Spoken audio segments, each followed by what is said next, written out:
Hello guys! Hello Aries! Welcome dito sa aking channel, Kapalaran 888 Aries. Alamin natin kung anong messages, vibration, kabay, energy para sa lahat ng Aries.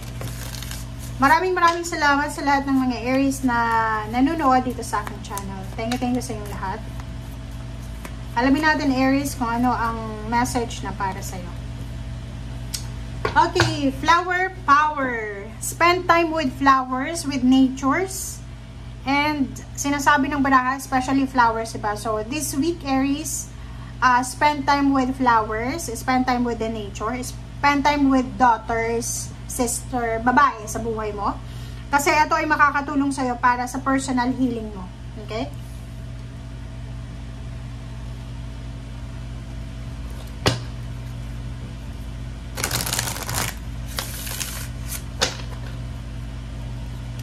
Okay, Aries.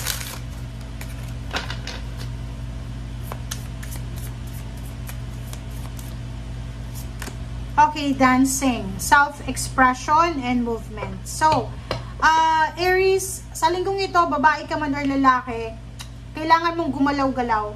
Especially kung may high blood ka or mayroon kang mga physical health problems. Make sure na magpa-check up ka. Kasi, lalo kung nasa mainit kang lugar, mag-iingat ka kasi pwedeng yung katawan mo ay wala ng exercise, wala ng yung circulation of the blood. Kailangan mo Aries na i-prioritize siya sa linggong ito. And if may nararamdaman ka sa katawan mo, wag kang magdalawang isip na magpatingin sa doktor.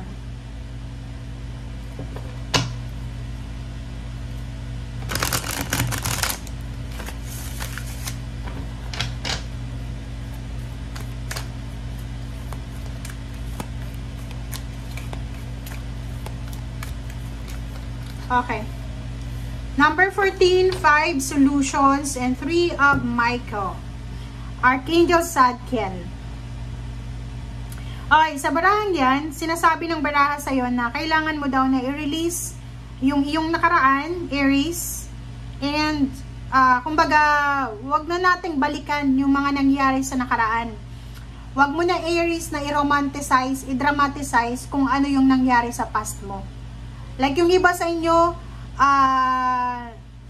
alam nyo na maraming pagsubok kayong pinagdaanan sa past, pero hindi pa rin kayo makamove on. So yung 3 of Michael sinasabi na alisin mo ang sarili mo sa kung ano man na nag-hold back sa'yo sa nakaraan. Oras na para pagalingin natin ang sugat ng nakaraan. And solutions. Dito sinasabi ng barahan na kailangan natin Aries na i-prioritize yung solution. Hanapan natin lahat ng mga problema, unstable, or mga imbalances sa buhay natin ng solusyon. Okay? Kailangan mo din Aries ng self-control and patience and forgiven ng healing energy. So, kung may sarili mo, hindi mo mapatawad yung sarili mo, mga tao sa paligid mo, oras na para patawarin mo. Life is short, Aries. And kung makikita mo dito, sinasabi ng barahan na kung hindi ka magko-compromise, walang success ang darating sa'yo. Napaka-importante to. Kasi, sa mga taong nagtatagumpay, sila yung willing i-sacrifice yung lahat. Yung parang willing silang mag-take ng risk. So, kailangan mo dito talagang makapag-desisyon kung talagang gusto mo maging maayos yung takbo ng buhay mo. At the same time, kontrolin mo yung sarili mo. And maging mapasensya ka kasi yun yung pwedeng maging or maybe yung self-control and patience, siya yung kulang sa'yo sa past kaya hindi naging maganda yung past mo. So sa current situation, sinasabi ng barahan na kailangan mo nang i-practice yung self-control and patience.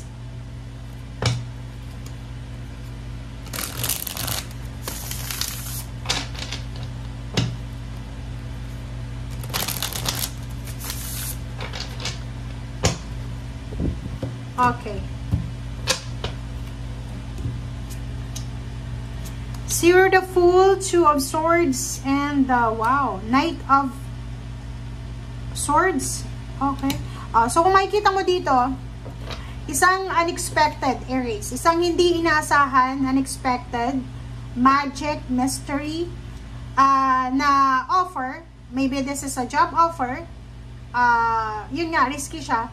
So, maybe this is long distance travel, long distance job, career offer, business offer, relationship offer, na bago siya. Diba? This is zero to full. Risky siya. Kasi sabi ko lang sa'yo kanina, risky siya. So, merong risky offer or maybe uncertain na trabaho na ino-offer sa'yo, pero hindi ka makapag-desisyon. Pero yung Knight of Swords dito, sinasabi na kailangan mong magmadali. Kailangan magmadali, but at the same time, kailangan natin ng self-control and patience. Diba? Wow. Paano ba yun? Self-control with patience, pero magmamadali.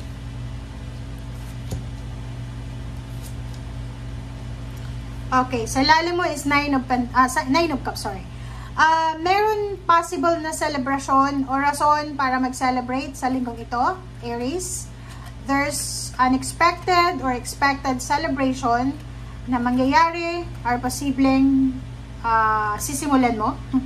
Knight of Pentacles, there's an incoming news nga about money, about job offer, about lump sum, about payments, payouts, bonuses, or maybe winnings. And Three of Pentacles, sinasabi ng barahan na kung ano yung ginagawa mo sa ngayon is either trabaho or business, there's a boost, like promotion. So, kung nag-wish ka, nagmamanifest ka, Aries, ng promotion, salary increase, higher position, yung managerial position, supervisory position, sinasabi sa'yo dito na may positivity, possible talaga siya. Ano ba yan? Possible talaga siya. Okay? Yung Chariot, sinasabi ng baraha sa'yo dito na may improvement. So, halimbawa, kung may business ka, tapos medyo tinatamad ka na sa business mo, wag mong itigil. Kasi yung Chariot na andyan, so sinasabi ng Chariot na may improvement, may growth na possible na mangyari.